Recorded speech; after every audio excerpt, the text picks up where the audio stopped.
नमस्कार। संघीय लोकतान्त्रिक गणतन्त्रको संविधान 2072 जारी भएपछि संघीय संसदको चौथो अधिवेशन आज सोमबार सुरु हुँदैछ। पछिल्लो हप्ता दुईटा महत्त्वपूर्ण घटनाक्रमहरू भए। पहिलो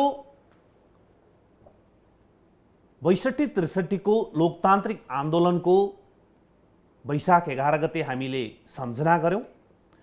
दोस्रो नेपालमा कम्युनिस्ट पार्टी स्थापनाको 70 वर्षको इतिहासलाई पनि सम्झना गरिएको छ अघिल्लो हप्ता। नेपालको इतिहासमा हेर्ने हो भने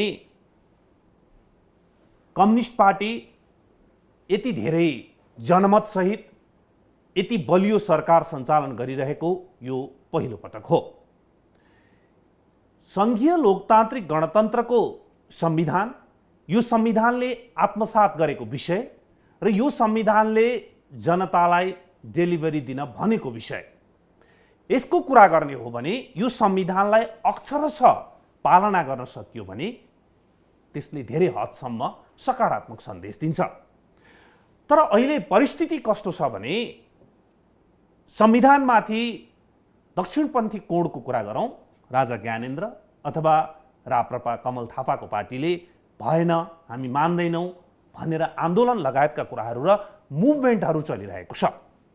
अब वामपन्थी कोणमा जाउँ, उग्र वामपन्थी कोणबाट विप्लवजीहरू यो संविधानले हुँदैन भनेर नयाँ परिवर्तनको कुरा गरिराख्नु भएको छ।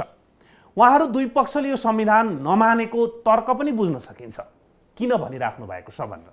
तर यो संविधान मान्छौँ, हामीले बनाएको हो यो संविधान, संविधान सभाबाट भनेको अहिलेको संस्थापन पक्ष नेकपा, नेपाली काङ्ग्रेस, अझ अलि अगाडि एकता हुनु अगाडिको कुरा गर्ने नेकपा एमाले, माओवादी, अझ तराई मधेस केन्द्रित राजनीतिक शक्तिहरू फोरम र राजपाको कुरा गर्ने हो भने उनीहरूले चाहिँ यो संविधानलाई 100% ओनरसिप लिनुपर्ने हो। तर राजपा र फोरमको रिजर्भेसन हामीलाई थाहा छँदैछ।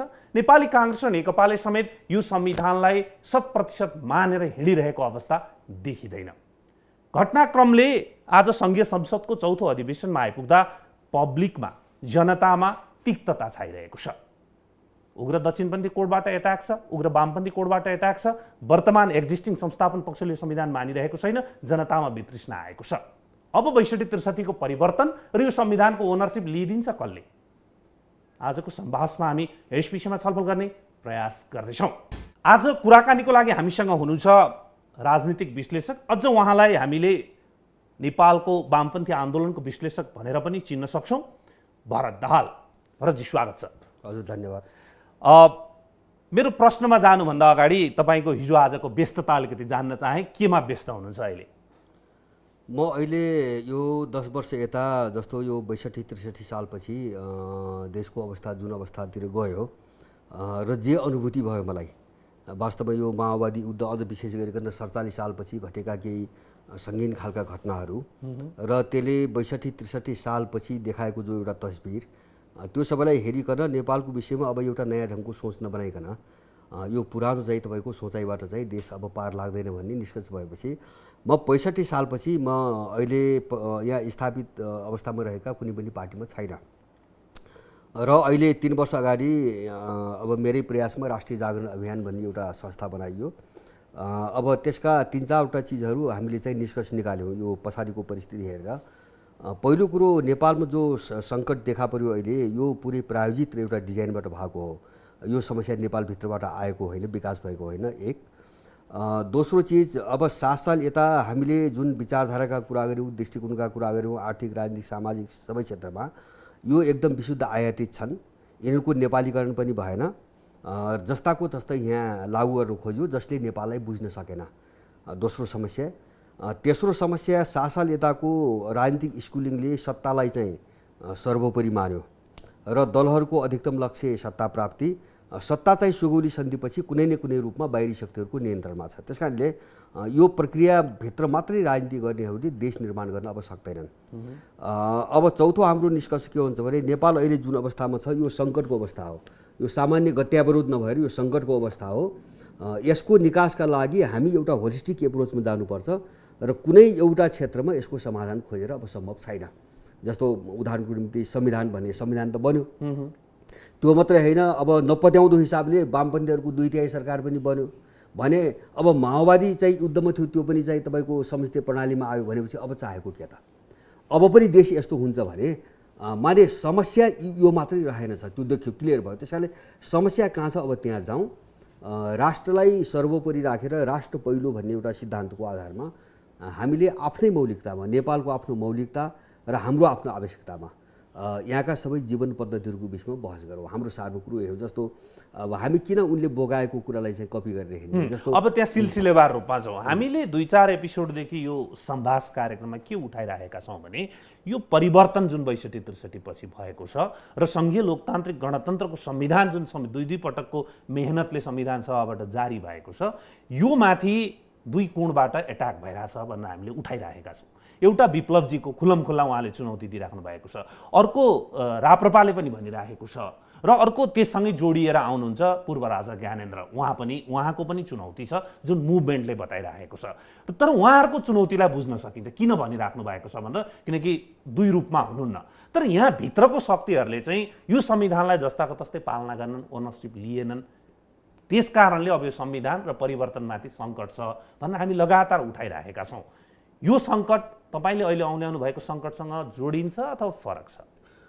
अब यस्तो मैले उठाउन खोजेको देशमा जुन एउटा चाहिँ अब डिजाइनमा एउटा समस्या थोपऱ्यो नि, मैले त्यो पाटोलाई उठाउन खोजेको हुँ र त्यो पाटोले अहिले जसले यसको औकात गरेका छन् उनलाई पनि समात्छ। यिनी अछुतो रहने कुरा चाहिँ हुँदैन। जस्तो तपाईँले भन्नु नि, जस्तो अहिले ओनरसिप लिने कोही छैनन्, देखिँदैनन् भन्नुभयो, वास्तवमा यो कसैको पनि होइन, मेरो बुझाइ यो कसैको पनि होइन। जस्तो 62-63 को परिवर्तन कसैको पनि होइन, यो बिल्कुल झुट हो। जस्तो तपाईँको माओवादी, एमाले, काङ्ग्रेसकै पनि होइन। ज्ञानेन्द्र, विप्लव र हामी जस्ता मान्छेको त छोडिदिउँ, जो आलोचना गरिरहेको छौँ, उनीहरूको पनि किन होइन भन्छ भने उनीहरूलाई पनि प्रयोगको रूपमा कसैले यो चिज चाहिँ तपाईँको ल्यायो। जस्तो भन्नु संविधान सभाको मुद्दा त के हो भन्छ भने माओवादी र संसदवादीलाई कहाँ जोड्ने भन्ने कुरोको हल गरे मात्रै हो, टेक्निकल कुरो हो त्यो, होइन? माओवादी र संसदवादीलाई कहाँ जोड्ने त? एक थरी चाहिँ संसदवादी छ, त्योभन्दा माथि जानै मान्दैन। अर्को थरी ठुलै क्रान्तिकारी बनेर निस्किया छ, अब तल त झर्नु पऱ्यो नि, संसदवादी बन्न सक्दैन। अनि उनको मिड पोइन्ट भनेर त्यो चाहिँ खोजिदिएको, विदेशीहरूले खोजिदिए। अब संविधान सभा भनेपछि एउटा अलिकति तल ओर्ने जस्तो भयो, अर्को अलिकति माथि चढेको जस्तो भयो। त्यसको निम्ति आएको संविधान सभा। अब संविधान बनाउने पनि प्रयोजन होइन, मान्छेलाई त भगाउनु पर्यो, खेलाउनु पर्यो, कुन मुद्दामा कुदाउनुको निम्ति संविधान सभा र संविधान बनाउने कुरो आयो, संविधान पनि बन्यो। अहिले तपाईँले भने जस्तो अब यसको स्वामित्व कसैले लिने खालको मानसिकता देखिन्न। यस्तो किन हुन्छ त भन्छ भने म तपाईँलाई एउटा चिजमा, एउटा साह्रै गहिरो कुरो नेपालको इतिहासमा एउटा चिजमा ध्यान केन्द्रित हामीले गर्न जरुरी छ। जस्तो अहिले मात्र हेर्न 7 साल हामीले हेरौँ, कुनै न कुनै रूपमा 17 साल र 45-46 साल र माओवादी युद्ध र तपाईँको 62-63 यो कुनै पनि मुभ नेपालमा जति भएको छ नि, यसको उत्थान पनि नेपाल बाहिर छ, यसको समापन पनि नेपाल बाहिर छ। यो चिज हामीले बुझ्यौँ भने हामी फसिराख्छौँ। जस्तो 7 साल पनि त दिल्ली सम्झौता भन्छ, कहाँ दिल्ली सम्झौता? अनि के को कसले गर्यो क्रान्ति? त्यो त नेहरूले चाहिँ अब आफूसँग निकट रहेको काङ्ग्रेसलाई सरकारमा चाहिँ लैदेऊ भनेर मोहन शमशेरलाई मौखिक रूपले आदेश दिएको न हो, होइन? त्यहाँ त राणा र चाहिँ काङ्ग्रेसको कुरोसम्म भएको छैन, त्यसलाई हामीले क्रान्ति भनी हिँड्यौँ, होइन? त्यो त के हो भन्छ भने नेहरूले सत्तामा आएपछि जो ब्रिटिसहरूसँग लेगेसी जोडिएको राणा थियो नि, उसँग डिल गर्न अप्ठ्यारो परेर अब नेपालमा डिल गर्न बाटो अलिकति खुकुलो बनाउन काङ्ग्रेस पसाएको मात्रै हो, उनको डिजाइनमा पसाएको मात्रै हो, होइन? जस्तो 17 साल आयो, 17 सालमा पनि अब के अरे बिपी र चाहिँ नेहरूको अलिकति के अन्तर्विरोध पैदा भएपछि तपाईँको त्यो चाहिँ बिपीलाई चाहिँ फालिदिनुको निम्ति नेहरूले त लिफ्ट दिएको हो नि, अलिकति लिफ्ट दिएको हो, पछाडि अन्तर्विरोध पैदा भयो। अब 45-46 सालको आन्दोलन त मेरै कानले सुनेको छु। गणेशमानको घरमा चाहिँ 9 जना इन्डियन आएर चाहिँ राजाको विरुद्ध उठा, हामी साथमा छौँ भनेर चाहिँ अपिल गरेपछि बल्ल चाहिँ वाम मोर्चा र चाहिँ तपाईँको काङ्ग्रेसको गठबन्धन बनेको हो। अब माओवादी अब मैले भन्नै पर्दैन, अब सबै छरपष्ट भयो। 10 वर्ष उनीहरूले आश्रय दिए, उनले पाले, उनले खुवाए, उनले तालिम दिए, होइन? नेपाली माटो लगाए, उनले मिलाइदिए, भएको त्यति हो, होइन? अब त्यसपछि 12 बुद्धे समझदारी के हो भन्छ भने दरबार हत्याकाण्डपछि अब यहाँ चाहिँ कुनै पावर सेन्टर नेपालमा नभएपछि, जस्तो आन्तरिक राजनीतिलाई अलिकति हेर्ने मिलाउने कुनै शक्ति केन्द्र नभएपछि अब बाटो खुलेपछि उनले चाहिँ जसलाई लडाएका थिए दिल्लीमा लगेर मिलाइदिए। अब हो यो पृष्ठभूमि उनले त प्रयोगको निम्ति गरे, जस्तो 7 साल त्यही भयो, होइन? अब त्यो प्रयोग गर्दाखेरि उनका आफ्ना एजेन्डा मुद्दाहरू हुन्छन्। जस्तो नागरिकताको मुद्दा 9 सालदेखि नै देखिन्छ इन्डियनहरूको शर्त, होइन। उनका एजेन्डा लागू गर्छन् अनि त्यो एउटा कोर्स पुरा भइसक्यो भने जुन चिज प्रयोगमा ल्याउँछन् नि त्यसलाई उनी विघटन गरिदिन्छन्। त्यस कारणले गर्दाखेरि अब अहिले मलाई लाग्छ तपाईँको केपी ओलीको बहुमतको सरकार बनेको छ। अब यो सरकार बनेपछि अधिकतम रूपमा यो बहुमतको सरकारबाट के गराउन सकिन्छ, उनको आफ्ना केही चाहिँ अब शर्तहरू छन् होइन, केही चाहिँ निर्देशनहरू छन्। अब ती पुरा हुन्छन् वा कतिपय हुन्नन्। अब त्यसपछि यो चाहिँ तपाईँको समाप्त हुन्छ। अब संहिता त न पुष्पकमलको, म तपाईँलाई एउटा उदाहरण भन्नुहोस्, यो प्रयोग मैले किन भनेको भन्छ भने अन्तरिम संविधान जारी हुनुभन्दा अगाडिसम्म यो मुद्दा किन उठेन, मेरो प्रश्न यो मुद्दा किन उठेन होइन। जस्तो चाहिँ कुनै दलको एजेन्डा भएर यो दलीय छलफलमा किन आएन होइन। न मधेसवादीले उठायो, न चाहिँ माओवादीले उठायो, न काङ्ग्रेसले उठायो, न एमाले उठायो। संविधान जारी भएको केही दिनभित्र उठेको छ यो बाहिर संविधान जारी। किन त भन्छ भने अब संहिताको मुद्दालाई जुन डिजाइनमा अगाडि बढाउनु खोजेको छ नि त्यसको केही संवैधानिक कानुनी चाहिँ ग्यारेन्टी खोजेको थिए होइन, खोजिएको थियो। त्यो ग्यारेन्टी भनेको जन्मको आधारको नागरिकता ऐन। जन्मको आधारको नागरिकता ऐन अन्तरिम संविधानमा परेपछि अब विदेशी जनसङ्ख्या चाहिँ नेपालमा भर्ने बाटो खुल्यो होइन। अब संहिता त नेपाल विभाजन गर्ने कोणबाट आएको छ होइन। त्यस कारण अब त्यो जनसङ्ख्या निर्णायक बन्ने भयो। त्यहाँ जनसङ्ख्या निर्णायक बन्ने भएपछि अनि चाहिँ सडकमा त्यसपछि आयो, सडकमा आयो।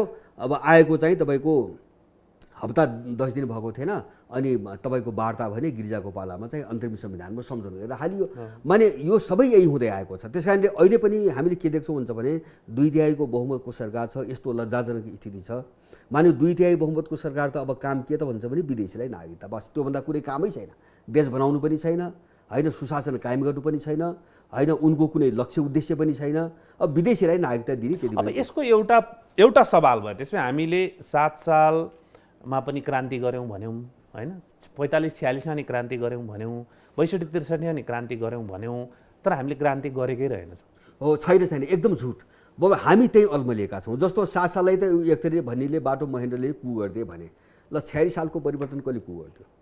कु त यिनी आफैले गरे। 46 साललाई 47 सालको संविधान कोल्याप्स गर्ने त यिनी आफै हो 12 बुद्धेमा गएर। भनेपछि क्रान्ति मैले क्रान्ति भन्ने जे बुझ्छु नि, जस्तो समाजको अब राष्ट्रको अथवा राज्यभित्रका समग्र जीवन प्रणालीहरूको जो आमूल परिवर्तन हुन्छ, सोचमा, विचारमा, मूल्यहरूमा, मान्यताहरूमा, अब यो कोणबाट हेर्ने हो भने नेपालमा क्रान्ति भएको छैन। यो सब नौटङ्की हो। र अब 7 सालको त मेरो प्रश्न बुझाइ के हो भन्छ भने 7 सालको त घटना के हो भन्छ भने अब दोस्रो विश्वयुद्धपछि जो चाहिँ संसारभरिबाट यो साम्राज्यवादीको उपनिवेशहरू ढल्दै गए नि, अब त्यसलाई जोगाउनुको निम्ति जुन ठाउँमा आफ्नो अलिकति पकड थियो नि त्यो ठाउँमा दलीयताको आवरणमा उनले सत्ताको हस्तान्तरण गरे मात्रै हो। त्यो केही पनि होइन। जस्तो मैले अघि भने काङ्ग्रेस पछाएपछि त नेहरूलाई काम गर्न सजिलो भयो नि त। काङ्ग्रेस त उही गठन भएको उनकै स्वतन्त्रताको निम्ति लडिरहेको पार्टी। भनेपछि मैले के शङ्का गर्दै थिएँ भने 62-63 को आन्दोलन, परिवर्तन र सङ्घीय लोकतान्त्रिक गणतन्त्रको संविधान अहिले अप्ठ्यारोमा पर्यो।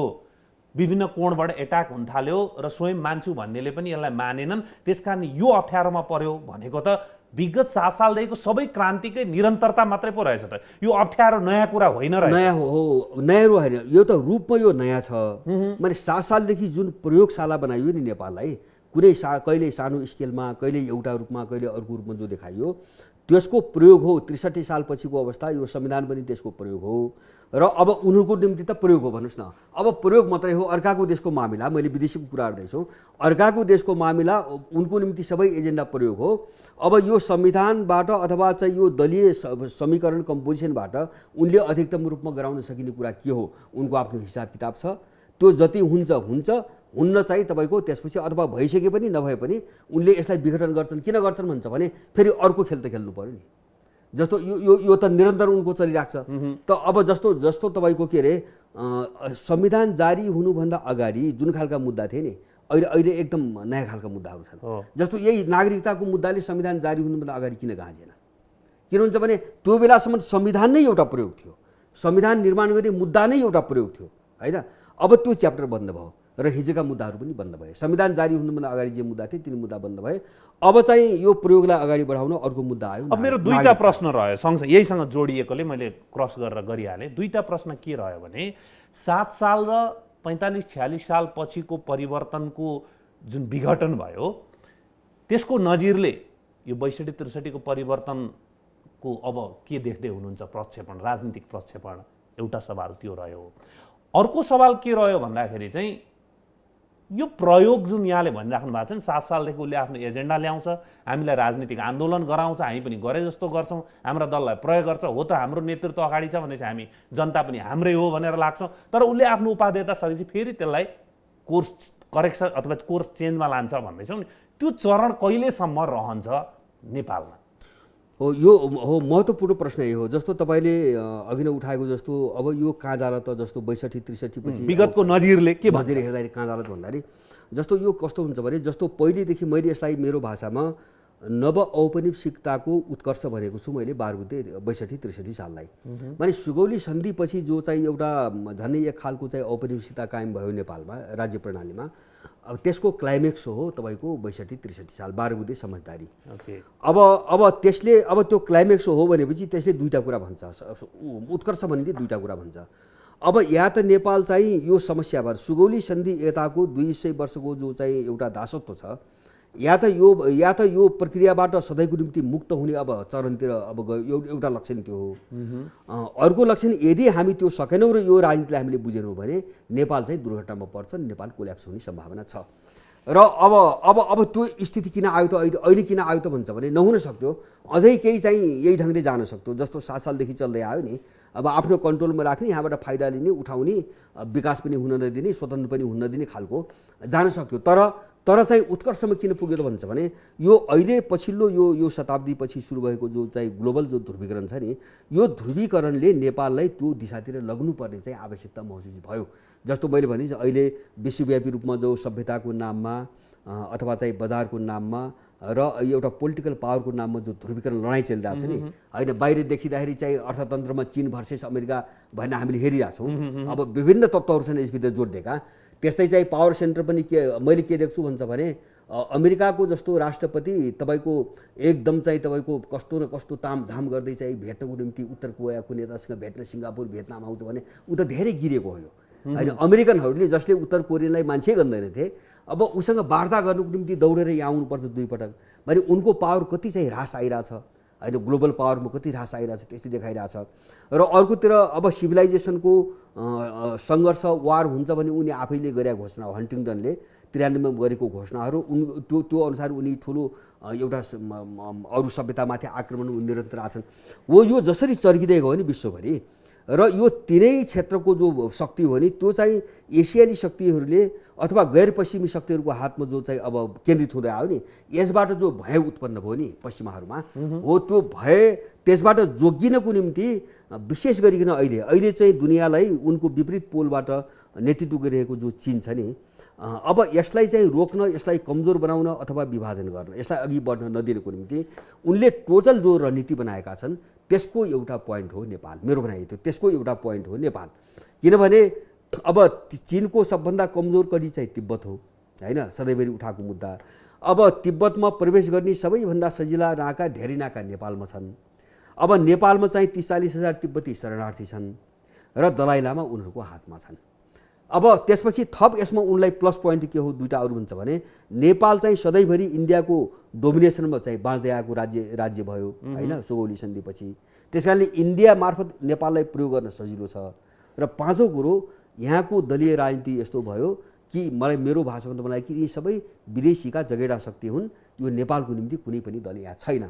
यो अनुकूलताको कारणले नेपालको भू राजनीतिलाई कसरी चाहिँ ड्यामेज गर्ने र चाहिँ विस्फोटक बनाउने भन्ने जो रणनीति अगाडि बढ्यो नि, त्यो रणनीतिको चाहिँ शिकार नेपाल भएको हो। र यसको निम्ति चाहिँ 47 साल यता, विशेष गरिकन 47 साल यता डरलाग्दा कारबाहीहरू भएका छन्। मैले निजीकरणलाई त्यही रूपमा हेरेको छु, राष्ट्रिय अर्थतन्त्र ध्वंस गराएर यिनीहरूले अब त्यसलाई त्यही रूपमा बुझेको छु। वैदेशिक रोजगारको नाममा नेपालीहरूलाई नेपालबाट लखेटेर नेपाल रित्याउने योजना त्यही मिसनमा बुझेको छु। माओवादी युद्ध त्यही डिजाइनबाट अगाडि बढाइएको हो। दरबार हत्याकाण्ड त्यसको एउटा हिस्सा हो र 12 बुद्धे समझदारी त्यही हो। मदन भण्डारीको हत्या पनि त्यही हो। त यो सबै काम गरिकन उनले नेपाललाई ठ्याक्कै 12 बुद्धेमा ल्याएर सबैलाई जुटाए नि, त्यसपछि नेपाललाई समाप्त पार्ने उनको रणनीति। अब यो दुईटा लडाइँ छ अहिले। नेपाल कहाँ जाने त? नेपाल विध्वंस हुने? मेरो आफ्नो भनाइमा के हुन्छ भने हामीले नेपालीहरूले यो सबै देख्दा देख्दै बुझेनौँ भने नेपाल चाहिँ दोस्रो विश्वयुद्धकालको प्यालेस्टाइनको अवस्थामा जान्छ। प्यालेस्टाइन कोल्याप्स भयो, त्यसको ठाउँमा उनीहरूले चाहिँ खाडीको तेल लुट्न चाहिँ इजरायल बनाइदिए। दोस्रो विश्वयुद्ध कालको प्यालेस्टाइन हो। अब प्यालेस्टाइन देश समाप्त पारे इजरायल जन्माए अनि इजरायललाई आफ्नो अड्डा बनाएर उनले अहिलेसम्म खाडीमा चाहिँ यो अपराध अत्याचार गरिरहेका छन्। तेल लुट्ने र खाडीलाई कन्ट्रोल गर्ने काम जो गरिरहेका छन् नि, हो नेपाललाई कन्ट्रोल गरिकन चीनसँग लड्ने डिजाइन हो पश्चिमाहरूको। र अब त्यो स्वार्थमा कुनै न कुनै रूपमा इन्डियन पनि मिसिया छ र अब नेपालको विषयमा उनीहरूको बिचमा आफ्नो फरक स्वार्थ पनि छन्। सबै एउटै अहिलेसम्म हामीले धेर बुझेको र बुझाइएको चाहिँ भारतसँग मात्रै छ।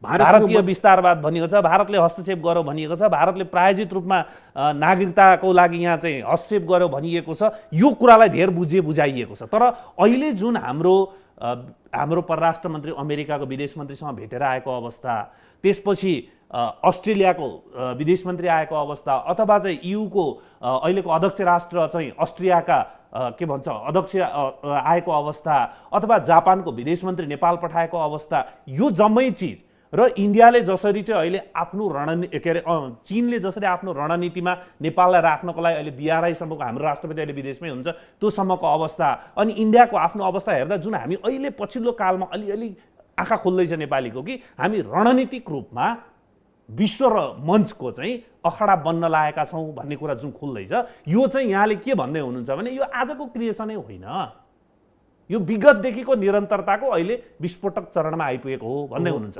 एकदम अहिले उत्कर्ष हो जस्तो अहिले देख्यो अब होइन। जस्तो अन्तर्राष्ट्रिय शक्तिहरूको बिचमा जो सङ्कट चाहिँ एकदम चर्को हुँदै गयो नि, जस्तो अमेरिका र चीन त जस्तो अब के अरे व्यापारी युद्धको हदसम्म ओर्लिए होइन। जस्तो अन्तर्राष्ट्रिय स्तरमा हामीले क्रिमियाको केस हेऱ्यौँ, हामीले भेनेजुएलाको केस हेऱ्यौँ, सिरियाको केस हेऱ्यौँ। अब रुसले प्रत्येक ठाउँमा हात हाल्न सुरु गर्यो होइन, उनलाई टक्कर दिएर हात हाल्न सुरु गर्यो।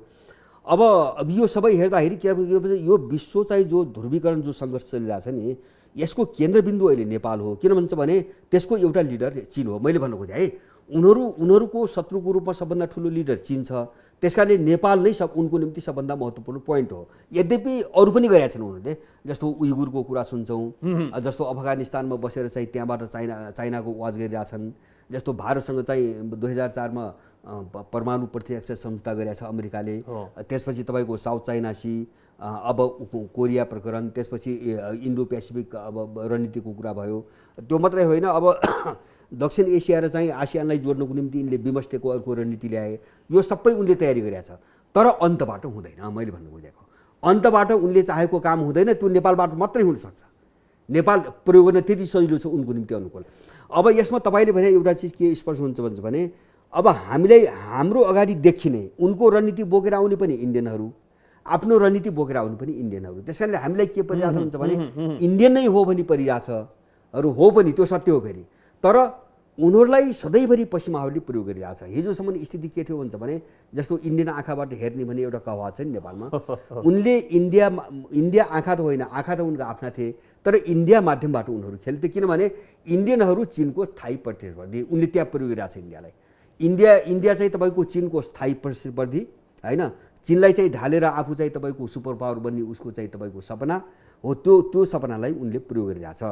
अब अहिले भयो तपाईँले एउटा कुरो उठाउनु भयो नि, यो मोदी आइसकेपछि अहिले यो पश्चिमाहरूको अलि नाङ्गो किन देखिन थाल्यो त भन्छ भने मोदी सत्तामा आएपछि र विशेष गरी दोक्लाम प्रकरणपछि इन्डिया र चीनलाई लडाउन जुन रणनीति थियो नि पश्चिमाहरू, त्यसबाट उनीहरू आफै स्वयं ब्याक भए र इन्डियनहरू अलि अप्ठ्यारो पर्ने भएपछि उनीहरू पनि पछाडि फर्के, दोक्लामबाट फर्के। र अब मोदी सत्तामा आइसकेपछि केही सांस्कृतिक मुद्दाहरूमा पश्चिमाहरूसँग उनका अन्तर्विरोध बढिरहेछन्। जस्तो यिनीहरूले इन्डियालाई चाहिँ हिन्दुत्वकरण गर्ने एउटा अभियान चलाएछन्। अहिले बिजेपीले हिन्दुत्वकरणको अभियान चलाएको छ। एउटा त्यो अन्तर्विरोध चाहिँ अलिकति विकास हुन थाल्यो। र दोस्रो चाहिँ महत्त्वपूर्ण फ्याक्टर के भयो भन्छ भने यो चाहिँ एसियामा पश्चिमाहरूको रणनीतिलाई हेरेपछि अहिले 2-4 वर्ष यता रसियनहरू अत्यन्तै सक्रिय भएर आएका छन् र अहिले उनकै पहलमा चीन र पाकिस्तानसँग चाहिँ तपाईँको इन्डियाको सम्बन्ध धेरै मत्थर पारेका छन् र केही सहमति सम्झौता पनि भएका छन्। जस्तो दोक्लाम प्रकरणपछि चीनसँगै 4-5वटा चाहिँ सम्झौता भएको छ र पाकिस्तानसँग चाहिँ त्यो सिख धर्मावलम्बीहरूको जो मुख्य तीर्थस्थलमा जाने नाका खोलिदिने, पासपोर्ट सिस्टम नलगाउने भन्ने एउटा सहमति भएको छ। अब यो चिज आइसकेपछि र इन्डियालाई जुन सोचबाट उनले प्रयोग गर्न थालेको थियो नि, अब त्यसमा सायद अब सम्भावना हुँदैन भन्ने बुझेपछि पश्चिमाहरूले नेपालमा आफ्नो स्वतन्त्र सेन्टर निर्माण गर्न कोसिस गरिरहेका छन्। मैले होली वाइनदेखि तपाईँले उल्लेख गरेका सबै श्रृङ्खला म त्यही रूपमा बुझ्छु। जस्तो होली वाइन सम्मेलन गरे होइन, तामझामसहित आफ्नो शक्ति देखाए, नेपालको राज्य नै प्रयोग गरेर होइन, सरकार र संसदको लोगो प्रयोग गरेर उनले सम्मेलन गरे। अब त्यसपछि तपाईँको इन्डो पेसिफिक एउटा अमेरिकन सैन्य युनिटसँग चाहिँ तपाईँको यहाँ नेपाली सेनालाई मुस्ताङमा चाहिँ सन्निवेश गराइयो। त्यो अमेरिकन सेनासँग होइन, मैले जोड दिन खोजेको इन्डो पेसिफिक सेनाको एउटा युनिटसँग होइन गराइयो।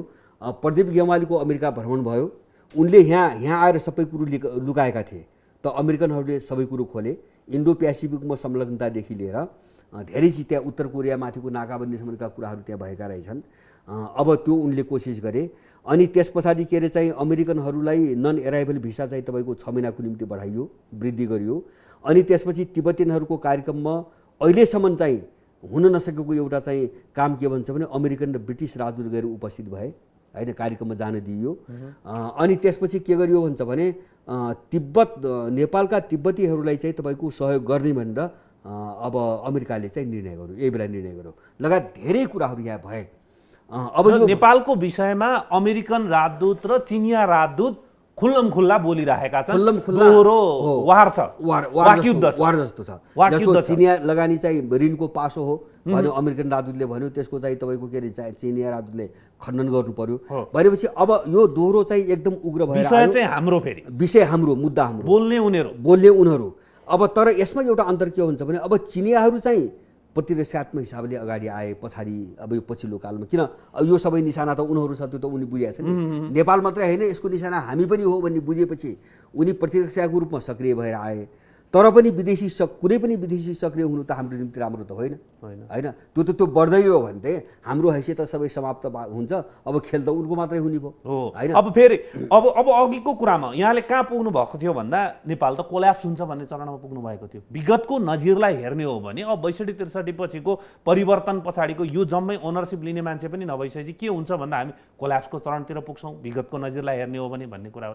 त्यसैबाट हामी कहाँ आइपुग्यौँ भन्दाखेरि चाहिँ अब पश्चिमाहरूले आफ्नो एजेन्डाको खेल मैदान बनाउने भयो। एउटा सत्य सिद्धान्त के हो भने जब खेल मैदानमा खेल हुन्छ नि, जित्ने र हार्ने एउटा हुन्छ, त्यो जित्ने विजयको उन्मादमा एकातिर लाग्छ, हार्ने फेरि अर्को चरणको पर्खाइमा अर्कोतिर लाग्छ। तर खेल मैदान त सिद्धिएको हुन्छ नि, खेल मैदान त भताभुङ्ग भएको हुन्छ नि।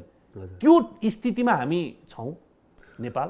त्यो स्थितिमा जान सक्ने खतरा छ। जस्तो मैले भने नि, जस्तो तपाईँले भने जस्तो प्यालेस्टाइन अब कोल्याप्स भयो, तर अब त्यो खेल मैदानको रूपमा त अहिलेसम्म जीवितै रह्यो। त्यहाँका मान्छे मारिने प्रक्रिया त रोकेन नि। अब नेपालको भूगोल भोलि त्यही हुन्छ।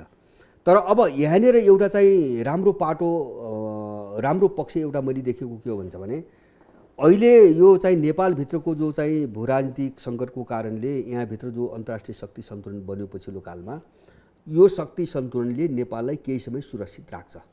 जस्तो यो झ्याङझ्याङ हुन्छ, कमजोर बनाउँछन्, जस्तो नायता दिइरहेछन्, विदेशी भर्ने सबै होला।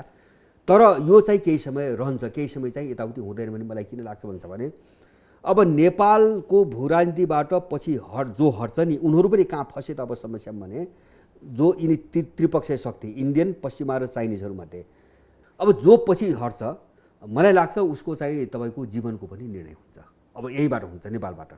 किन चिनियाहरू पछि हुने भनेको, पछि हट्ने भनेको तिब्बत बुझाउने हो मैले बुझेको। किन पश्चिमाहरूको एक सूत्री मिसन त्यो हो। त्यस कारणले कुनै पनि मूल्यमा चिनियाहरू पछि हट्दैन यहाँबाट। अब पश्चिमाहरू पछि हट्ने भनेको मैले भने नि, अब 300-400 वर्षदेखि संसारको पावर सेन्टर पनि पश्चिमाहरू छ, पश्चिम छ होइन। विश्वको आर्थिक शक्ति पनि पश्चिमा छ। अब सिभिलाइजेसन माथि चाहिँ उनकै वर्चस्व छ होइन, औडाइ दबाइराखेको छ। अब यो तिनटै चिज गुम्नी भएपछि उनको सबै जान्छ र त्यो 100औं वर्षको निम्ति जान्छ। जस्तो एउटा साम्राज्य अस्त भयो भने त उठ्न त गाह्रो छ नि। जस्तो जापान उठ्न सकेन, बेलायत उठ्न सकेन, अटोमन साम्राज्य उठ्न सकेन होइन, पहिलेको चाहिँ तपाईँको ग्रिक साम्राज्यबाट रोम उठ्न सके। अब त्यसै गर्दाखेरि उनीहरू पनि चाहिँ मलाई लाग्छ त्यो काम उनीहरू गर्न मन्जुर हुँदैन होइन। सबै डुबाउने शर्तमा नेपालबाट पछाडि फर्किने स्थिति उनको हुन्न। अब इन्डिया त मैले के देख्छु भन्छ भने अब साँच्चै नेपालको भूराजनीति खलबलियो भने सबभन्दा पहिली समाप्त हुने इन्डिया हो। पहिली समाप्त हुने इन्डिया हो। इन्डिया पनि पश्चिमाहरूको टार्गेट हो। फेरि इन्डिया पनि टार्गेट छ, त्यो त चिनका विरुद्ध प्रयोग मात्रै गरेको हो। त्यस कारणले इन्डिया त कति खतरामा छ भन्छ भने उसलाई एउटा राष्ट्रको रूपमा जोड्ने कुनै सूत्रै अहिलेसम्म विकास हुन सकेन। इन्डिया फौजी शक्तिले चाहिँ टेकेको देश हो। जस्तो नेपालमा त कमसेकम आम मान्छेमा कम्युनिकेसन हुने, हाम्रो भाषा छ, कल्चर छ, मेचीदेखि महाकाली, उत्तरदेखि दक्षिण जहाँ गए पनि एउटा सम्बन्धले जोड्छ नि। इन्डियामा त्यो पनि बन्न सकेन। त्यस कारणले गर्दाखेरि अब यो एउटा त यिनको यो तानातान जो छ नि, यो पावर ब्यालेन्स नेपालभित्र अब यो खलबलिनुको निम्ति यिनका बिचमा चाहिँ तपाईँको युद्ध भड्किनुपर्छ, यो खलबलिनुको निम्ति उनका बिचमा युद्ध भड्किनुपर्छ। त्यो जोखिम अहिले उनीहरू कसरी पनि मोल्दैन होइन, त्यो जोखिम मोल्दैन। त्यस कारणले अब यो खिचातानीमा नेपाल जीर्ण हुँदै जान्छ र उनले एक आपसमा युद्धको जोखिम मोल्ने स्थिति नआउँदासम्म नेपाल केही पनि हुँदैन, मैले बुझेको एउटा। दोस्रो चिज चाहिँ तपाईँको यो राजनीतिको जो चाहिँ पर्दा खुल्यो नि अहिले आएर यो सबै डिजाइनको, यसले गर्दाखेरि नेपालीहरूमा अब जुन एउटा चेतना अथवा चाहिँ एउटा भावनै सही, इमोसनै सही, जो एउटा राष्ट्रियता अथवा देशभक्तिप्रतिको जो एउटा लगाव बढ्यो नि, यो अर्को चाहिँ निकै सकारात्मक पाठ हो। अब यो चिजले नेपाललाई निकासतिर लग्छ भन्ने मलाई लाग्छ। र तेस्रो हाम्रो निम्ति प्लस पोइन्ट चाहिँ सकारात्मक चिज के हुन्छ भने जो विश्व जो ध्रुवीकरण ग्लोबल के अरे पोलराइजेसनको जो चाहिँ तपाईँको ट्रेन हो नि, त्यो ट्रेनमा हामी माथि हस्तक्षेप गर्ने र आक्रमण गर्ने शक्तिहरू ह्रासको अवस्थामा, उनीहरू गिर्दो विश्वव्यापी रूपमा गिर्दो अवस्थामा र अब चिनिया र रसियनहरूको जो चाहिँ धुरी छ त्यो चाहिँ अगाडि बढ्दो र चढ्दो अवस्थामा भएको हुनाले अब त्यही लडाइँबाट यो सङ्कट उब्जिएको हो मैले भनेपछि यो ट्रेन जब चाहिँ यिनको प्रतिकूल हुँदै गयो भने नेपालभित्र यिनको चाहिँ तपाईँको यो पकड खुकुलो हुँदै जान्छ। यो हाम्रो निम्ति अर्को प्लस पोइन्ट हो भोलिको निम्ति। अब यो बिचमा हामीले तयारी गर्न सक्यौँ भने मलाई लाग्छ सुगौली सन्धिपछि नेपाल जुन दुष्चक्रमा फसेको छ नि, यो सदाको निम्ति अन्त्य हुन्छ र हामी सबैले गर्ने प्रयास त्यही हो। त्यही भएर मैले सुरुमै भने हामीले अब नेपाललाई बनाउन र यो जन्जालबाट मुक्त पार्नुको निम्ति हामीले आफ्नो मौलिकतामा देशको विषयमा सोच्न सुरु गरौँ। यो अहिलेसम्म हामीले बोकेको चिजले हामीले काम गर्दैन। अब त्यो चरणमा आउनु अगाडि हामी अहिले लामो समय राजनीतिक आन्दोलन गरेर आएको, खारिएको, अझ भनौँ भने जुन लेभलको जनताहरूको हाम्रो स्थिति छ, गरिबी, भोकमरी, पछाडि पारिएको वर्ग, क्षेत्र, समुदाय छ, यो वर्ग, क्षेत्र, समुदायको प्रतिनिधित्व गर्छु भन्ने कम्युनिस्ट पार्टीको 2/3 सरकार छ नि त हामीसँग अहिले। आज हामी यहाँ आइपुग्दाखेरि वाम आन्दोलनको एउटा चिन्तकको रूपमा, एउटा वामपन्थी नेतृत्वको 2/3 सरकार बनिरहेको बेलामा, बलियो सरकार भइरहेको बेलामा एउटा वामपन्थी चिन्तकको रूपमा भरत दाहालजीले यस्तो भन्नुपर्ने स्थिति किन छ? अब विडम्बना भनौँ अथवा मलाई व्यक्तिगत रूपमा त अब यो नेपालको कम्युनिस्ट आन्दोलनको विषयमा यो छलफल उठ्यो भने अलिकति हिंताबोध, कता कता लज्जाबोध पनि हुन्छ मलाई होइन। म जिन्दगीमा त फेरि कस्तो मान्छे हुँ भन्छ भने अब म एसएलसी गरेदेखि म 37 सालमा चाहिँ होल टाइमर भनेर चाहिँ निस्केको हुँ अब राजनीतिमा। त्यो दिनदेखि आजका दिनसम्म मैले चाहिँ म लगातार 6 महिना म घर बसेको छैन, गृहस्थी गरिनँ, मैले कुनै पेसा गरिनँ, मैले जागिर खाएन। अहिलेसम्म मेरो जिन्दगी त्यस्तै छ। त्यस कारणले गर्दाखेरि अब हामी जस्ता केही मान्छेहरू जे बुझौँ त्यसको निम्ति लाग्यौँ होइन। तर यहाँ चाहिँ तपाईँको के भन्छ, अर्को एउटा अत्यन्तै अपराधी वर्ग हुँदो रहेछ, समाजमा हुँदो रहेछ होइन। यति जटिलतालाई त हामीले सुरुमा बुझ्न सकेनौँ होइन। यसका पछाडि यिनीहरू यस्तो भए, मेरो भाषामा जो तपाईँ कम्युनिस्ट आन्दोलन भन्नुभयो, अब यो चाहिँ साम्राज्यवादको जगेडा शक्ति भन्दा केही पनि होइन होइन। यो त कम्युनिस्ट भन्ने शब्द त त्यो यिनको निम्ति प्रयोग गर्दाखेरि पनि यो अब पाप लाग्छ भन्छु मैले, पाप लाग्छ। उनको निम्ति कम्युनिस्ट शब्द दिँदाखेरि पापै लाग्छ भन्छु मैले। अब यो साम्राज्यवादको जगेडा शक्ति हो होइन। अब उनीहरूले कुन बेला कसलाई कसरी प्रयोग गर्ने भनेर प्रयोग गर्दैछन्। अब यिनीहरू यस्तो किन भयो त होइन, किन भयो त? तर यसका पछाडि चाहिँ के हुन्छ भने केही सामाजिक कारण छन्, सोसल फ्याक्टरहरू छन् होइन। जस्तो अब मैले अघि नै भने पहिलो कुरो हाम्रो चाहिँ विचार र हाम्रो दृष्टिकोण पुरै आयातित भयो होइन। हामीले त्यो नेपाली जस्तो क्रान्ति भने के हो भन्छ भने विचारधारा भने विचारधाराको दुईवटा स्वरूप हुन्छ। एउटा त्यसको युनिभर्सल स्वरूप हुन्छ, सार्वभौम, त्यो हेराइ हो, त्यो भिजन हो होइन। कुनै पनि विषयवस्तुलाई कसरी हेर्ने भन्ने दृष्टिकोणको कुरा हो। त्यो अमेरिकाबाट हेरे पनि त्यही हो, नेपालबाट हेरे पनि त्यही हो। तर अर्को चाहिँ के हुन्छ भन्छ भने क्रान्ति भन्ने हुन्छ, विचारको पाटो, त्यो विशुद्ध स्वदेशी हुन्छ, त्यो देशीय हुन्छ होइन। क्रान्ति आयात हुँदैन होइन, क्रान्ति आयात हुँदैन। क्रान्तिलाई हेर्ने चाहिँ अथवा जस्तो भन्नुहोस् न, तपाईँको समाज वर्गहरूमा विभाजित छ। अब राज्यले कुनै एउटा वर्गको निम्ति काम गर्छ, आन्दोलन भनेको वर्गको सत्ताको निम्ति हुने लडाइँ हो। मार्क्सले भने यिनी कुराहरू युनिभर्सल कुराहरू हुन्। तर उनीबाट बुझ्ने त्यति हो। त नेपालमा कस्तो खालको रिभोल्युसन भन्ने कुरा त हामीले त नेपालको अध्ययन गर्नु पर्थ्यो, त्यो त हामीले गरेनौँ। हामीले के गर्यौँ हुन्छ भने एक थरीले चाहिँ लेनिनको मोडेल अब आम विद्रोह कि होइन, अर्को थरीले माओको मोडेल चाहिँ छापामार दीर्घकालीन जनयुद्ध हो। यसरी गइएपछि नेपाल कट्यो। यो सम्पूर्ण प्रक्रिया नेपाल कट्यो। त्यसले काम गर्ने कुरा थिएन, सम्भावना थिएन। पहिलो समस्या, अनि चाहिँ स्कुलिङको समस्या, सङ्गठनभित्रको समस्या, अनि यो नेतृत्वमा जुन वर्गबाट मान्छे आयो नि त्यो वर्गको समस्या। आखिर चाहिँ तपाईँको सर्वहारा वर्ग गरिब उत्पीडित किसान मजदुर भने पनि त्यहाँबाट मान्छे आएको त कोही पनि छैन, या त जमिनदारी वर्गबाट आएको छ या त निम्न पुँजीपति वर्गबाट आएको छ। त्यस कारणले अब त्यसको रूपान्तरणको कुनै सिद्धान्त पनि यहाँ छैन होइन। कमसेकम वर्ग रूपान्तरण हुने खतरा हुन्छ नि, पुनरुत्थानको खतरा हुन्छ नि, त्यसलाई रोक्नको निम्ति जस्तो लेनिनको पार्टीमा थियो त्यो वर्ग उत्थानलाई रोक्नको निम्ति उनले एउटा सिद्धान्त बनाएका थिए होइन। जस्तो चिनमा सांस्कृतिक क्रान्ति अब नतिजा बाहिर व्यवहार जेसुकै भएको होस्, तर सांस्कृतिक क्रान्तिको एउटै के हुन्छ भने मान्छेभित्र मान्छेको सोचमा होइन, सोच्ने प्रक्रियामा जो पुरानोपन छ नि, सामन्तीपन पुँजीवादीपन जो छ नि, यसलाई जगैदेखि दिमागबाट उन्मूलन गरेनौँ भने कुनै पनि बेला प्रतिक्रान्ति हुन्छ। र आर्थिक र राजनीतिक क्रान्ति अत्यन्त अस्थायी कुरो हो। जबसम्म हामी सांस्कृतिक रूपमा आफ्नो दिमागलाई सुदृढ गर्दैनौँ, प्रतिक्रान्ति जतिखेर पनि हुन्छ। माओवादी भनेपछि अब यसैसँग जोडौँ, नेकपा स्थापनाको 70औं वर्षगाँठ मनाइरहेको दोस्रो हप्तामा हामी के कुरा गर्दैछौँ भने नेपालमा कम्युनिस्टै भएनन् छैन, त्यो चरण समाप्त भयो। जस्तो 6 सालमा पुष्पलालले जे गरे त्यो पनि क्रान्ति गर्ने कम्युनिस्ट पार्टीको कोणबाट मैले त्यसलाई त्यो कोणबाट पनि मैले स्वीकार गर्न सक्दिनँ।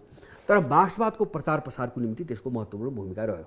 जस्तो नेपालमा मार्क्सवादको यो ढङ्गले प्रचार भयो नि, त्यो उल्लेखनीय काम गर्यो। तर अब यो चाहिँ तपाईँको कहाँ गएर यो समाप्त भयो भन्छ भने दासढुङ्गामा पुगिसकेपछि त्यो चाहिँ तपाईँको टुङ्ग्यो। अब माओवादी त रूप नदेखेको मात्रै हो, आज देख्यो होइन। दासढुङ्गाले एमालेको पोजिसन क्लियर गरिदिइसकेको थियो। अब त्यसपछि चाहिँ अहिलेसम्म दासढुङ्गा 50 सालदेखि अहिले 75 साल आउँदाखेरि के भयो भन्छ भने अब माओवादी र एमालेको आवरणमा जो मान्छेहरू राखेका थिए नि, यिनी मान्छे कसका थिए र के को निम्ति राखेका थिए भन्ने कुरा त अब आएर सारा स्पष्ट भयो। त्यस कारणले अब होला समूहको रूपमा होलान्। अब यसैसँग जोडौँ है त, म त्यसैलाई कन्टिन्यू गर्नु। अर्को अब अहिले हामीसँग चाहिँ 70 वर्ष पुग्दाखेरिको विश्लेषण यहाँले यो गरिरहँदाखेरि हामीसँग नेकपाको सरकार छ, 2/3 सरकार छ, अङ्कगणितमा बलियो सरकार छ, एजेन्डामा कमजोर भइरहेको सरकार छ। अब हामी के गरिरहेछौँ अर्को भन्दा 62-63 को लोकतान्त्रिक आन्दोलनको 11 वर्ष पुरा गरेको वर्षगाँठ पनि अघिल्लो हप्ता हामीले मनाइरहेका छौँ। यो बेलामा आइपुग्दाखेरि त्यो आन्दोलन, त्यसका लागि लडेका मान्छे र 62-63 आइपुग्दा हामी अर्को मेजर सवाल चाहिँ अहिले यहाँ के उठाइरहेका छौँ भने सम्पूर्ण परिवर्तन खतरामा छ, ओनरसिप कसले लिदिने, विभिन्न कोणबाट एट्याक भइरहेछ, जनतामा वितृष्णा छ, मान्छु भनेकोले परिवर्तनकारी हौँ भनेकोले त्यसलाई जस्ताको तस्तै पालना गरेर रुल अफ लमा चलिरहेको छैन, विभिन्न काण्ड देखिरहेको स्थिति छ भने अनि हामी चाहिँ खतराको घन्टी बज्यो है भन्ने सवालमा यो छलफल गरिरहेछौँ। अब यस्तो हो, जस्तो मैले अघि नै भने नि, जस्तो अब हामीले अलिकति मलाई हेर्नुपर्ने कहाँ लाग्छ भन्छ भने खतराको घन्टी जस्तो उनीहरू सत्तामा छन्, उनको निम्ति खतराको घन्टी बज्नु स्वाभाविक हो। उनीहरू बदनाम हुँदै गएपछि, सङ्कटमा फस्दै जनमत हराउँदै गएपछि उनीहरूले त्यो सङ्कटको चाहिँ तपाईँको खतराको महसुस गर्छन्।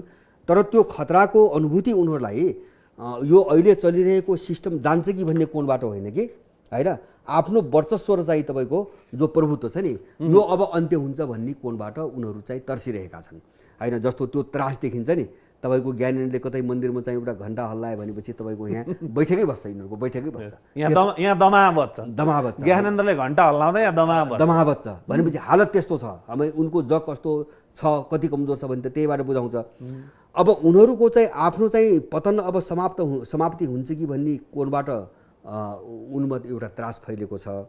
र अर्को पाटो जो तपाईँले भन्नुभयो नि, जस्तो माओवादी युद्ध 62-63 सालको आन्दोलन, त्यही मात्र होइन, झापा आन्दोलनमा जो मान्छे प्रयोग गरिए, जो मान्छे मारिए वा चाहिँ अङ्गभङ्ग बनाइए वा सडकमा फ्याँकिए, उनीहरू त सबै घटनाहरूमा यस्तै भएको छ। कसैको चाहिँ कोही उँभो लागेको छैन।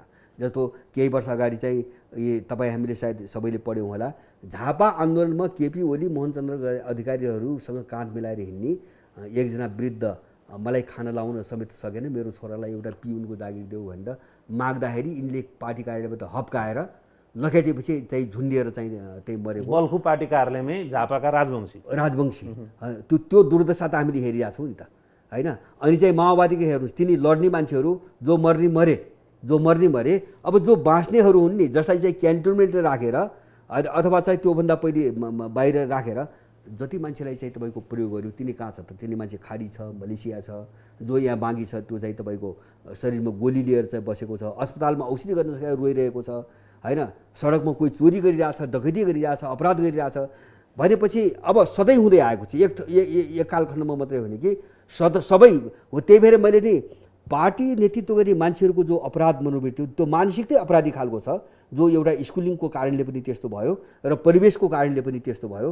त्यस कारणले उनीहरूले प्रयोग गर्छन्, उनीहरू कसैबाट प्रयोग हुन्छन् हैन, अनि उनले जनतालाई कुनै डिजाइनमा प्रयोग गर्छन्। हामीले यत्रो बेर विश्लेषण गरे जस्तो कम्युनिस्ट नेतृत्व भनेर हामीले 2/3 सरकार नेकपाको भएकोले भनिरहेका छौँ। हामीसँग योभन्दा अगाडि नेपाली काङ्ग्रेसको नेतृत्वको सरकार थियो। नेपाली काङ्ग्रेस र नेकपा अथवा एमाले यस्तै सत्ताहरूले मिल्दै यो देशलाई 45-46 सालको आन्दोलन पछाडि हाँक्दै ल्याएका हुन्। भनेपछि यो सम्पूर्ण राजनीतिक प्रवृत्तिको रूपमा सबै पार्टीको नेतृत्वमा यो छ, अथवा होइन यहाँले अहिले भर्खर हामीले लामो विश्लेषण गरे जस्तो कम्युनिस्ट पार्टीको नेतृत्वमा मात्रै यो छ? होइन, यो सबैमा छ। जस्तो एउटा मेरो चाहिँ तपाईँको बुझाइ अनुमानमा के भन्छ भने कम्युनिस्ट गैर कम्युनिस्ट जो पार्टी छन् उनीहरूमा यो समस्या व्यक्तिगत हो, मैले बुझेको है, व्यक्तिगत हो।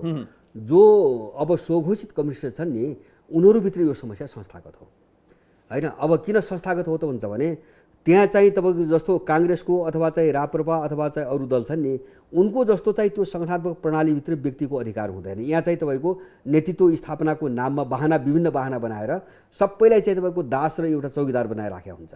त्यस कारणले गर्दाखेरि एउटा माथि बस्ने व्यक्तिले जे निर्णय गर्छ सबै त्यो तलतिर लादिन्छ, कमसेकम अरूमा त्यो छैन। त्यस कारणले अरू पार्टीभित्रको समस्या त्यो व्यक्तिको समस्या हो होइन। यद्यपि धेरै व्यक्तिहरू छन् त्यस्ता, तर यहाँभित्र कम्युनिस्ट नाम गरेको पार्टीमा यो समस्या देखियो भने हामीले बुझ्नुपर्छ यो संस्थागत समस्या हो। त्यस कारणले गर्दाखेरि अब अहिले समस्या यिनलाई के हुन्छ भने अब 2/3 जस्तो हिजोसम्म बहाना थियो नि त, यहाँ जस्तो एकवटा मुद्दामा मान्छे खेलाउँदै आछ नि, जस्तो कहिले चाहिँ पञ्चायत व्यवस्थाले भएन यो गएपछि नेपाल कस्तो कस्तो हुन्छ भने होइन, बहुदल आयो, अब माओवादी उठ्यो फेरि उठाए, अनि माओवादी समस्या हल भएपछि नेपाल चाहिँ पुरै शान्त हुन्छ विकास हुन्छ भने माओवादी आयो, अनि यही कुरो चाहिँ तपाईँको राजतन्त्र समस्या हो सधैँभरि कु गरिदिन्छ भने होइन राजतन्त्र गयो, अनि संविधान जारी नभएर हो भने संविधान जारी भयो। अनि यिनले अब योभन्दा पहिले के भन्थे त भन्छ भने हामीले त बहुमत सरकार नभएर त गर्न नसक्या, त्यो पनि आयो होइन, त्यो पनि आयो होइन। हाम्रो 51 सालमा ढालिदिने नौमिनाम भने नि त्यो पनि आयो भनेपछि अब यिनले के गर्छन् भन्ने त देख्यो नि त। अब ढाँटी कुरा त भएन नि, त्यो भएर त्यही भएर मैले भने नि यिनीहरू अब खतरनाक किन मैले अब खतरनाक देख्छु हुन्छ भने अब यिनीहरू सम्पूर्ण रूपमा एक्सपोज भए। अब यिनी सम्पूर्ण रूपमा जो कम्युनिस्ट ब्रान्डमा लुकिरहेको थिए नि यिनी सम्पूर्ण रूपमा एक्सपोज भए। अब लुकाइ छिपाइ गर्न सकिने कुरो केही भएन। त्यस कारणले लम्पट भएरै अब विदेशीको काम गर्ने, जस्तो मैले भने नि होली वाइन सम्मेलनदेखि यो नागरिकता वितरणसम्म कम्युनिस्टहरूको हातबाट कम्युनिस्टहरूको 2/3 सरकार बनेको बेला विदेशीले नेपाल भर्ने र अब जसले चाहिँ साम्राज्यवाद फेरि चाहिँ त्यो आइडियोलोजी भने के हुन्छ भने त्यसको जन्मै साम्राज्यवादको विरुद्धमा भएको छ, मार्क्सिजमको जन्मै साम्राज्यवादको विरुद्धमा भएको छ। त्यो आइडियोलोजी बोकिकन उनले त्यो साम्राज्यवादको काम गर्ने भनेपछि अब चाहिँ हामी चाहिँ छुपिन सक्ने स्थिति छैन भन्ने यिनीहरूले पनि बुझे। त्यस कारण यिनीहरू खतरनाक ढङ्गले आउँछन्। अब यहाँले अघि एउटा कुरा के भन्नुभएको छ भने नेपाली जनता सचेत भइसकेका छन्, यो एउटा हाम्रो लागि सकारात्मक कुरा हो भन्नुभएको छ। यदि गल्ती गर्छन् भनेदेखि यिनलाई औँला ठड्याउन यिनीमाथि क्वेसन गर्न नेपाली जमात सचेत भइसकेको छ भन्नुभएको छ। त्यो सचेतताले अब कतिको काम गर्छ? काम गर्छ, तर केही समस्या छ। जस्तो म तपाईँलाई एउटा चिज प्रश्न पार्न चाहन्छु। जस्तो यो सचेतता मैले अघि नै पनि अलिकति सङ्केत गरेँ, यो चाहिँ सङ्गठनको तहमा र आइडियोलोजीको तहमा विकास भइसकेको छैन, एउटा समस्या होइन। यो भावनामा छ, यो इमोसनमा छ होइन, अथवा चाहिँ तपाईँको त्यो फिलिङमा छ होइन, अनुभूतिहरूमा छ। तर यसलाई हामीले एउटा विचारको रूप दिने र त्यो विचारलाई एउटा सङ्गठनात्मक शक्तिको रूपमा चाहिँ ढाल्न हामी सकिरहेका छैनौँ। त्यो काम बाँकी छ, त्यसको निम्ति केही समय लाग्छ, तर त्यहाँ जानै पर्छ। तर अब यो चिजलाई रोक्नुको निम्ति अर्को एउटा मैले अघि नै सुरुमै भनेको थिएँ, एउटा षड्यन्त्र अर्को 47 सालको लगत्तै सुरु भयो, वैदेशिक रोजगारको नीति तपाईँको त्यसै आएको छैन। जस्तो अहिले हेऱ्यौँ नि रोजगारीको नाममा वैदेशिक रोजगारको नाममा जस्तो नेपालभित्र उत्पादनमा लगानी नगर्ने यिनको प्रवृत्ति छ। कुनै पनि सरकार उत्पादनमा लगानी नगर्ने, भएको अर्थतन्त्र बेचेर खाने, सिध्याइदिने, अनि चाहिँ विकासको नाममा चाहिँ भौतिक पूर्वाधार भन्ने जुन चाहिँ ठाउँमा लगानी गर्दाखेरि विदेशीको माल चाहिँ गाउँघरमा पठाउन सकिन्छ त्यस्ता काममा पैसा लगानी गर्ने, आत्मनिर्भरताको चाहिँ अर्थतन्त्रमा लगानी नगर्ने। यो त हामीले 47 सालपछि देख्दै आएको, अहिलेसम्म त्यही छ। अब यसले चाहिँ बेरोजगारी सृजना गरेर सबै नेपालीहरूलाई बाहिर निकाल्न यिनले वैदेशिक रोजगार भनेर ल्याए र त्यसको ठाउँ भर्दैछन् विदेशीहरूबाट, नागरिकता ऐनबाट।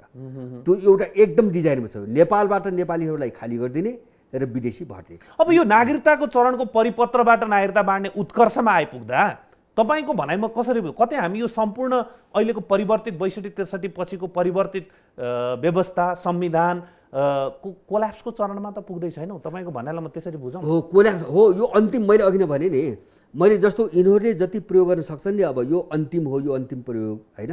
अब यो प्रयोग जति गर्न सक्छन् वा सक्दैनन्, यसपछि यो कोल्याप्स हुन्छ। किन यो यति एक्सपोज भयो कि अब यो जाने स्थिति नै छैन। जस्तो मैले भने नागरिकता, मैले भने नि, मलाई लाग्छ नेपालमाथि जति हमला भयो नि अहिले, मैले अघि नै भने दासढुङ्गा हत्याकाण्डदेखि लिएर अर्थतन्त्र बिक्री, दरबार हत्या, यो सबैभन्दा घातक हमला चाहिँ नागरिकता हो। सबभन्दा घातक यो किन आइरहेको भन्छ भने, जस्तो ओलीको सरकारमा आउँदाखेरि त के देख्यो हुन्छ भने, यहाँबाट अलिकति पढ्या लेख्या मान्छे पनि अब देशभित्र बस्न नदिने। जस्तो जापानमा 35,000 नर्स पठाउने होइन, अब भोलि चाहिँ तपाईँको टिचर पठाउने कुरा गर्छन्, डाक्टर पठाउने कुरा गर्छन्, कोटा खोल्ने, नेपालमा नेपालीलाई शून्य गराइदिने होइन। यहाँ त बालबच्चा बुढाबुढी र चाहिँ तपाईँको गाउँघरभित्र आइमाई हो, आइमाईहरू पनि चाहिँ तपाईँको 11 लाखले पासपोर्ट लिइसकेको छ, 11 लाख महिलाहरू भनेपछि अब त्यो ठाउँ केले भर्न लाग्यो? विदेशीले, नागरिकता ऐनबाट विदेशीले भनेपछि तीनटा कोणबाट मैले भन्छ नि। त्यो भएर नेपाल यति डरलाग्दो अवस्थाबाट गुज्रिरहेको छ। नागरिकता ऐन एउटा कोण के छ भन्छ भने जनसङ्ख्या अतिक्रमण होइन। अब विदेशीको जनसङ्ख्या भर्ने, मैले अघि नै भने, एउटा जनसङ्ख्या अतिक्रमण।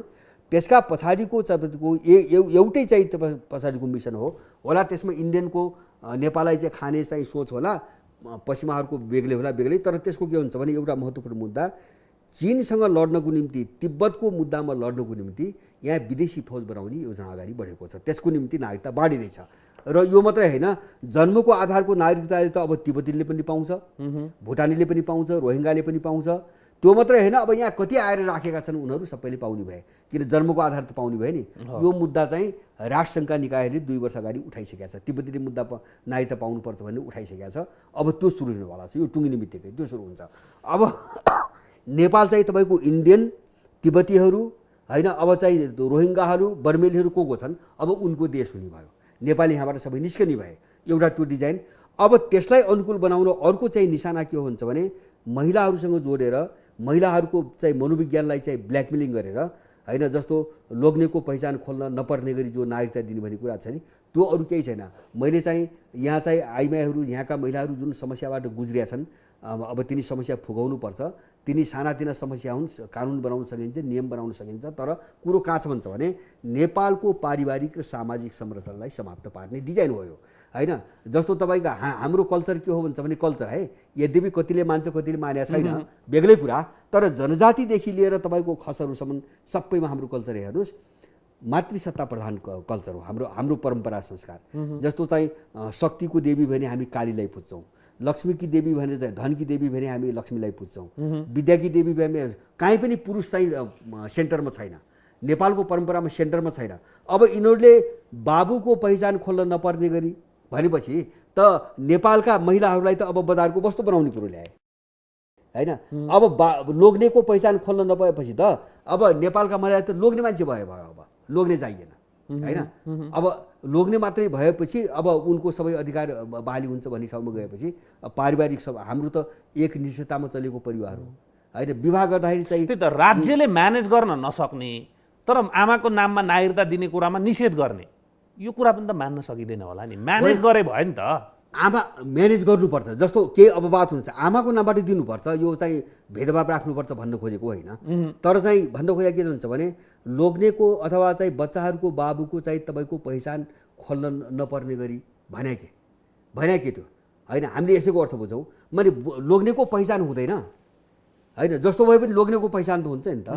त्यो बच्चा पाउने महिलाहरू को यो सन्तानको बाउ को हो भने त उसलाई थाहा नहुने कुरा हुन्छ। त त्यो प्रावधान किन ल्याइँदैछ? लोग्नेको केही अपवाद होलान्, जस्तो भन्न नमिल्ने, कोही हाडनाता करनी होला अथवा केही अपवादका। भनेपछि यो नागरिकता प्रकरण चरम उत्कर्षमा हो, उत्कर्षमा छ, एकदम उत्कर्षमा छ। अब यो चाहिँ यही ढङ्गले जसरी प्रावधान राखेका छन् नि, यही ढङ्गले पारित भयो भने एकछिन मान्नुहोस्, अब नेपाल, अब हामी उ गर्न सक्यौँ, नेपाल युद्धमा गयो, अब देश जोगाउनु युद्धमा अब नेपाल गयो, युद्धमा पनि गयो। र दोस्रो कुरा, अब नेपालमाथि निर्णायक आक्रमण पनि सुरु भयो, नागरिकता ऐन जस्तो तस्तै पारित भयो भने अब पनि हामी उठ्न सकेनौँ। र अहिलेसम्म जे देखिन्छ नि यस्तै असङ्गठित हो भने नेपाल जोगाउन सम्भव छैन। या त विदेशीको लडाइँबाटै जोगिनुपर्छ, मैले अघि नै भने उनको ध्रुवीकरणको लडाइँबाटै नेपाल जोगिन्छ, हाम्रो हातबाट जोगिन्न। होइन भनेपछि उनीहरूको अन्तिम प्रयास हो, यसमा हारे भने नेपालभित्र उनको पकड एकदम खुग्लो हुने प्रक्रिया सुरु हुन्छ र उनीहरू यहाँबाट भाग्नै पर्छ। मैले त्यो सम्भावना एकदम बढी देख्छु। समय दिनुभयो, यहाँलाई धेरै धेरै धन्यवाद।